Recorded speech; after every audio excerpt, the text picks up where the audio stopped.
Hello बच्चों, कैसे हैं आप सब लोग? एकदम बढ़िया। आज हम शुरू कर रहे हैं फिज़िक्स क्लास 9th का। क्लास 9th एनसीईआरटी बुक में जो पहला चैप्टर दिया हुआ है फिज़िक्स का, वो है चैप्टर 8 मोशन। मोशन स्टार्ट करने के पहले सबसे पहले हम देखते हैं कि रेस्ट क्या होता है। यहाँ पे आप एक पिक्चर देख रहे हैं। इस पिक्चर में एक घर बना हुआ है और इसके सामने कार खड़ी हुई है। अगर इस घर का मालिक 48 घंटे तक 2 दिन तक घर से बाहर चला जाता है तो ये कार इस घर के सामने ही रहेगी। इसका मतलब इस कार की पोजीशन इस घर के रिस्पेक्ट में चेंज नहीं होगी। ओके, अगर हम इस घर को एक रेफरेंस पॉइंट मान लें, अगर ये घर एक रेफरेंस पॉइंट है और ये कार एक ऑब्जेक्ट है, तो हम लोग रेस्ट को कैसे डिफाइन करेंगे? अगर किसी ऑब्जेक्ट की पोजीशन समय के साथ साथ किसी रेफरेंस पॉइंट के रिस्पेक्ट में चेंज ना हो रही हो तो वो ऑब्जेक्ट रेस्ट में कहलाता है। ओके, जस्ट आप डेफिनेशन भी देखिए। अब an object is said to be at rest if its position is not changing with the passage of time with respect to any reference point. Okay, तो इस reference point के respect में इस object की position time के हिसाब से change नहीं हो रही है। Okay, that time we will say that the object is at rest. इसी तरह से हम मोशन को भी एक्सप्लेन करेंगे।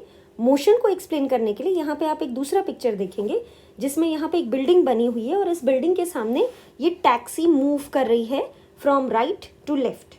ओके, ये बिल्डिंग को अगर हम एक रेफरेंस पॉइंट मान लें तो इस कार की पोजीशन सपोज 2 मिनट पहले यहाँ पे कहीं थी और 2 मिनट बाद में चेंज होके आगे बढ़ गई।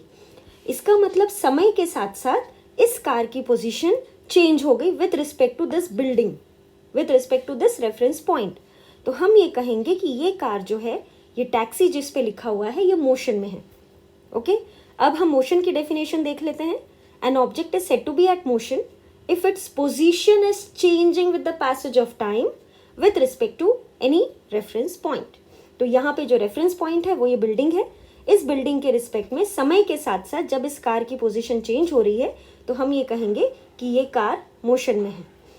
रेस्ट और मोशन दोनों रिलेटिव टर्म्स होती हैं। अब ये रिलेटिव टर्म्स हम कैसे कह सकते हैं? आप देखिए, यहाँ पे आप देख रहे हैं कि ये कार है। इस कार में 2 बच्चे बैठे हैं। सपोज ड्राइविंग सीट पे जो बच्चा बैठा है उसका नाम है अमित और उसके पास जो बच्चा बैठा है उसका नाम है सुमित। ओके, अमित की पोजीशन सुमित के रिस्पेक्ट में चेंज नहीं हो रही है क्योंकि ये अपनी ड्राइविंग सीट पे बैठा हुआ है। सिमिलरली सुमित की जो पोजीशन है वो भी अमित के रिस्पेक्ट में चेंज नहीं हो रही है। ओके, सो यहाँ पे इन दोनों की पोजीशन एक दूसरे के रिस्पेक्ट में चेंज नहीं हो रही है, तो ये दोनों एक दूसरे के रिस्पेक्ट में रेस्ट में है। लेकिन अगर ये कार आगे के डायरेक्शन में मूव कर रही है तो उस समय बाहर जो पेड़ है, बाहर कोई भी बिल्डिंग है, उन सब के रिस्पेक्ट में ये कार मोशन में है। और क्योंकि कार मोशन में है और अमित और सुमित दोनों कार में बैठे हुए हैं, इसलिए ये दोनों भी मोशन में होंगे।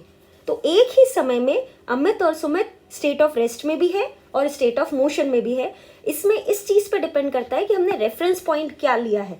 रेफरेंस पॉइंट अगर कार के ही अंदर का कोई ऑब्जेक्ट है तो ये दोनों की पोजिशन स्टेट ऑफ रेस्ट हुई, और अगर रेफरेंस पॉइंट कोई भी बाहरी पॉइंट है तो ये दोनों स्टेट ऑफ मोशन में हुए। Okay, now the next topic, physical quantities. Physical quantities क्या होती हैं?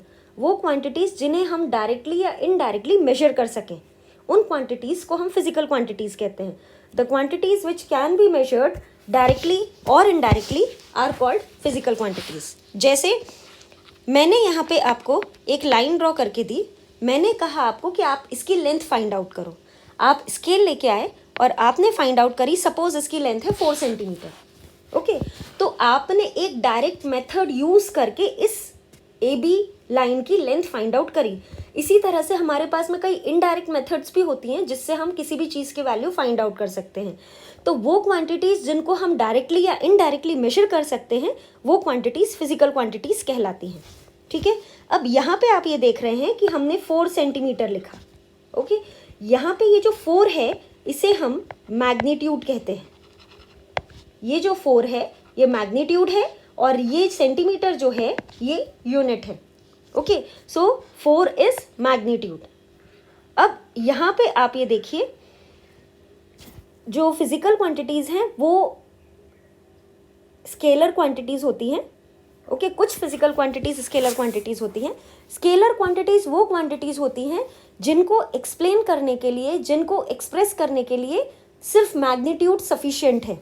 जैसे कि यहाँ पर अगर एक कोई भी घर बना हुआ है, ओके, इस घर से सपोज यहाँ पे जो पर्सन रहता है उसको ये बोला है कि आप रोज़ 2 किलोमीटर्स वॉक करिए।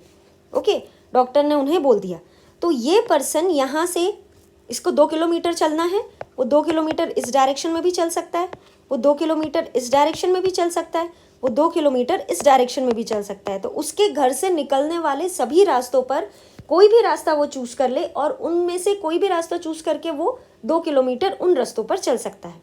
ओके, इसमें डायरेक्शन कोई मैटर नहीं करेगा, अपना पर्पस है कि वो पर्सन 2 किलोमीटर पैदल चले। तो the physical quantities which can be expressed by magnitude only are called scalar quantities. Example, distance, mass, time, speed, energy, pressure, temperature, etcetera. Similarly हमारे पास कुछ क्वांटिटीज ऐसी होती हैं जिन्हें एक्सप्लेन करने के लिए हमें मैग्नीट्यूड और डायरेक्शन दोनों चाहिए।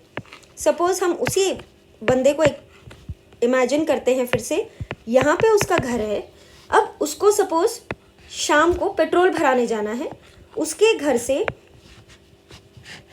2 किलोमीटर की दूरी पर पेट्रोल पंप है, ओके, इन ईस्ट डायरेक्शन।